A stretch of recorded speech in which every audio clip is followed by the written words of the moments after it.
여러분, 상상해보세요.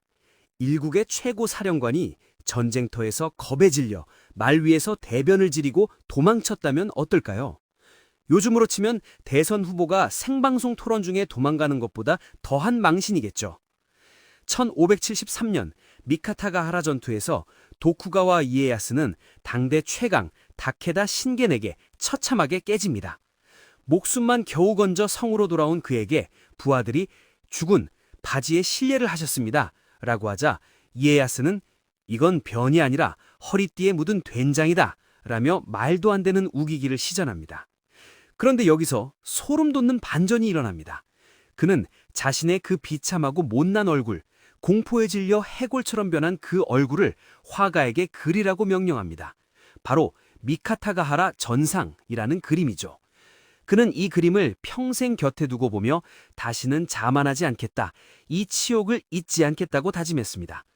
실패를 감추는 게 아니라 박제해서 성장의 동력으로 삼은 이 지독함, 이것이 바로 이에야스가 최후의 승자가 된 진짜 이유입니다. 구독과 좋아요는 저 같은 이야기꾼에게 큰 힘이 되니 짧게 한 번만 부탁드리고요. 이제 이 무서운 인내의 화신 속으로 더 깊이 들어가 보겠습니다. 이에야스의 위대함은 무력이 아닌 인재에 대한 집착에서 나옵니다. 어느 날 천하를 다투던 라이벌들이 모여 각자의 보물을 자랑하는 자리가 있었습니다. 누군가는 전설적인 명검을, 누군가는 귀한 찻잔과 황금을 내보였죠. 하지만 이에야스는 조용히 미소 지으며 이렇게 말했습니다. 나에게는 여러분과 같은 진귀한 보물은 하나도 없습니다. 하지만 나를 위해서라면 언제든 목숨을 던질 준비가 된 용감한 500명의 가신이 있습니다. 나에게는 이들이 세상 어떤 금은보화보다 귀한 보배입니다.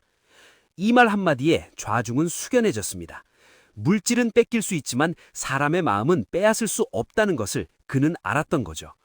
그는 가신들의 이름을 하나하나 외우고 그들의 가족까지 살뜰히 챙겼습니다. 훗날 세키가하라 전투에서 그가 승리할 수 있었던 건 화려한 무기가 아니라 주군을 위해 죽음을 불사했던 이 500명의 보배들이 있었기 때문입니다.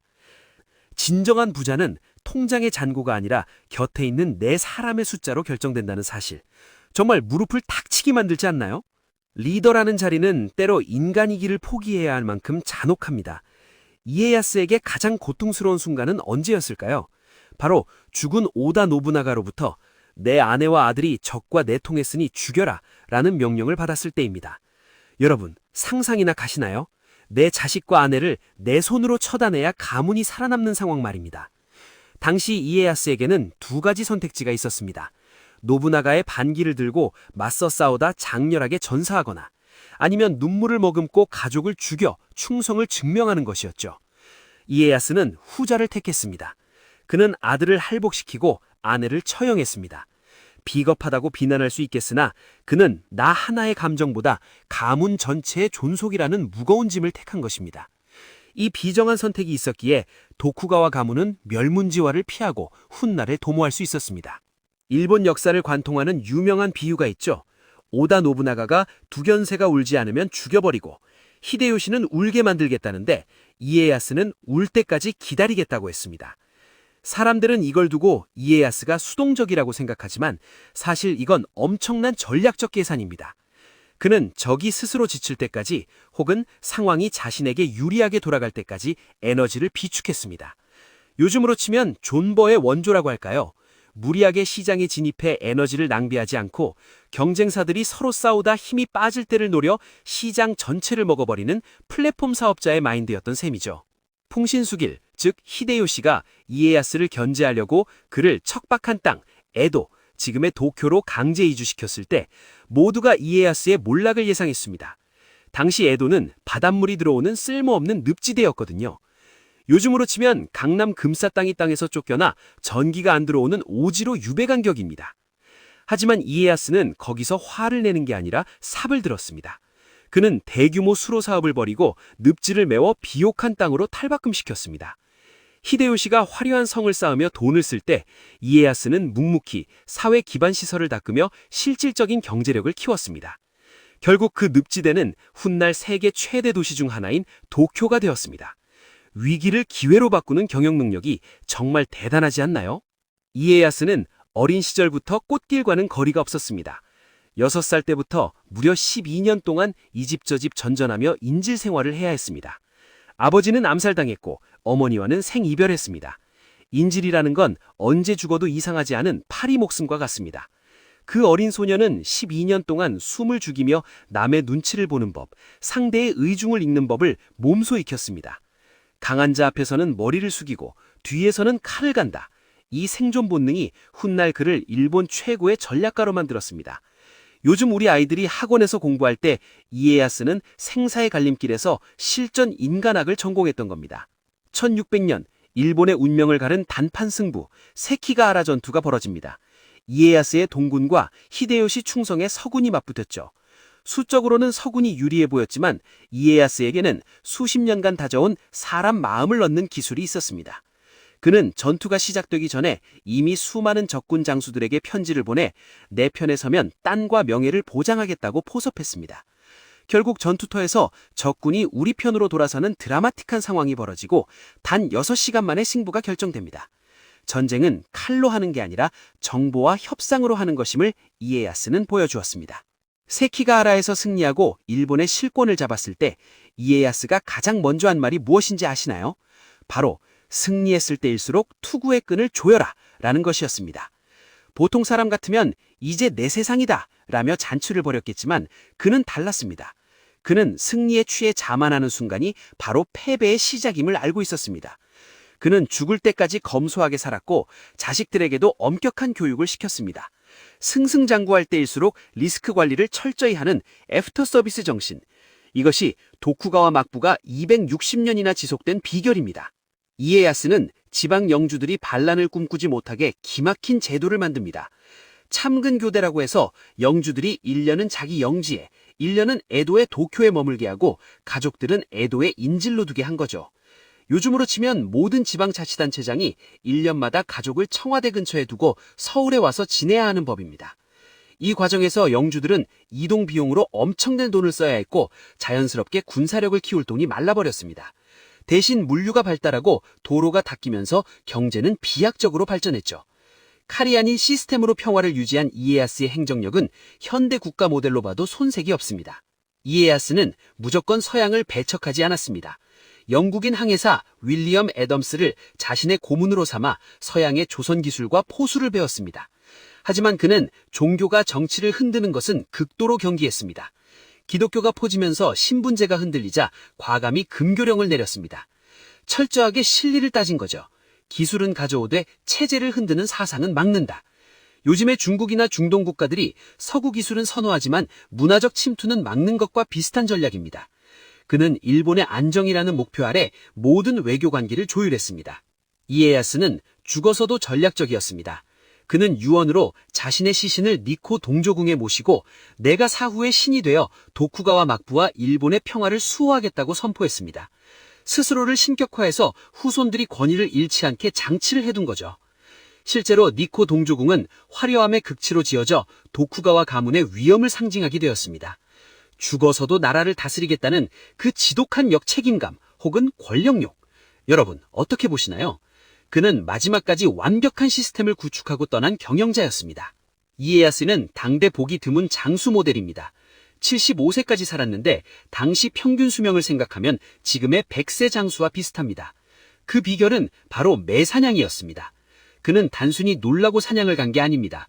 사냥을 하며 들판을 뛰고 말을 타면서 기초 체력을 길렀고 지형을 익히며 군사훈련을 겸했습니다. 건강을 잃으면 천하도 소용없다는 그는 잘 알고 있었습니다. 오다 노부나가와 히데요시가 일찍 세상을 떠날 때 이에야스는 건강하게 살아남았고 마지막에 웃을 수 있었습니다. 천하를 쥔 뒤에도 이에야스는 흰쌀밥을 고집한 대신 보릿밥을 즐겨 먹었습니다. 부하들이 죽은 이제는 흰쌀밥을 드셔도 됩니다 라고 구원하자 그는 백성들이 고생하는데 어찌 나만 좋은 것을 먹으려느냐 라며 거절했다고 하죠. 물론 검소함의 표현이기도 했지만 건강을 위한 선택이기도 했습니다. 각기병 예방을 위해 보릿밥을 고집한 그의 철저한 자기관리는 현대인들에게도 큰 울림을 줍니다. 최고 경영자가 사치에 빠지는 순간 조직은 부패한다는 진리를 그는 몸소 실천했습니다. 히데요시가 무모한 전쟁을 일으켜 많은 다이묘들의 힘을 뺄 때 이에야스는 어떻게 했을까요? 그는 에도 땅을 개척하느라 바쁘다는 핑계를 대며 주력 부대를 일본에 남겨두었습니다. 히데요시의 명령을 어기지 않으면서도 실속을 챙긴 거죠. 이때 비축한 힘이 결국 히데요시 사후 이에야스가 천하를 거머쥐는 결정적인 원동력이 되었습니다. 남들이 무모한 전쟁터에서 피를 흘릴 때 그는 내실을 다지며 포스트 히데요시 시대를 준비한 겁니다. 정말 무서운 통찰력 아닌가요? 그가 남긴 가장 유명한 말, 인생은 무거운 짐을 지고 가는 것과 같다. 서두르지 마라. 이 문장에는 평생을 인내하며 살아온 노련한 정치가의 고백이 담겨 있습니다. 그는 인생을 단거리 경주가 아니라 초장거리 울트라 마라톤으로 보았습니다. 중간에 좀 뒤처져도 발에 물집이 잡혀도 포기하지 않고 꾸준히 걷는 사람이 결국 도착지에 도달한다는 진리. 조급함에 애달리는 현대인들에게 이보다 더 큰 위로와 경고가 있을까요? 그렇다고 이에야스가 성인군자였냐 하면 그건 아닙니다. 그는 평생 사람을 쉽게 믿지 못했습니다. 인질 생활과 배신의 역사를 겪었으니 당연하겠죠. 그는 자신의 자식들조차 철저하게 감시하고 통제했습니다. 권력의 정상에서 그가 느꼈을 고독은 얼마나 깊었을까요? 그는 늘 사람은 믿는 것이 아니라 관리하는 것이라고 생각했습니다.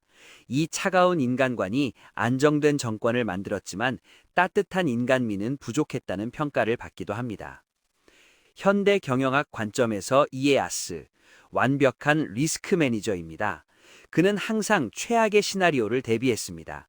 세키가하라 전투 전에도 승리를 확신하지 않고 플랜 B, 플랜 C를 준비했죠. 잘 될 때, 안 될 때를 생각하고 안 될 때, 잘 될 때를 도모하라. 그의 전략은 오늘날 불확실한 경영 환경에서 기업들이 생존하는 법과 정확히 일치합니다. 그는 400년 전에 이미 지속 가능한 경영의 매뉴얼을 완성했습니다. 에도 시대의 평화가 남긴 의의, 일본 근대의 뿌리. 이에야스가 세운 260년의 평화는 단순히 전쟁이 없는 상태가 아니었습니다. 이 기간에 일본의 상업, 문화, 교육이 비약적으로 발전했습니다. 메이지 유신으로 일본이 근대화에 성공할 수 있었던 기초 체력이 바로 이 도쿠가와 평화, 팍스 도쿠가와에서 나온 겁니다. 그는 칼의 시대를 끝내고 붓과 주판의 시대를 열었습니다. 무력보다 질서와 법이 우선되는 사회를 만든 것이야말로 그의 가장 큰 업적입니다. 오다 노부나가와의 비교, 파괴 vs 건설. 노부나가가 낡은 세상을 부수는 파괴적 혁신가였다면 이에야스는 안정적 건설가였습니다. 노부나가가 없었다면 이에야스는 판을 짤 수 없었을 것이고 이에야스가 없었다면 노부나가의 혁신은 금방 무너졌을 겁니다. 여러분은 어떤 리더를 선호하시나요? 불꽃처럼 타오르는 혁신가인가요? 아니면 은근한 숯불처럼 오래가는 안정가인가요?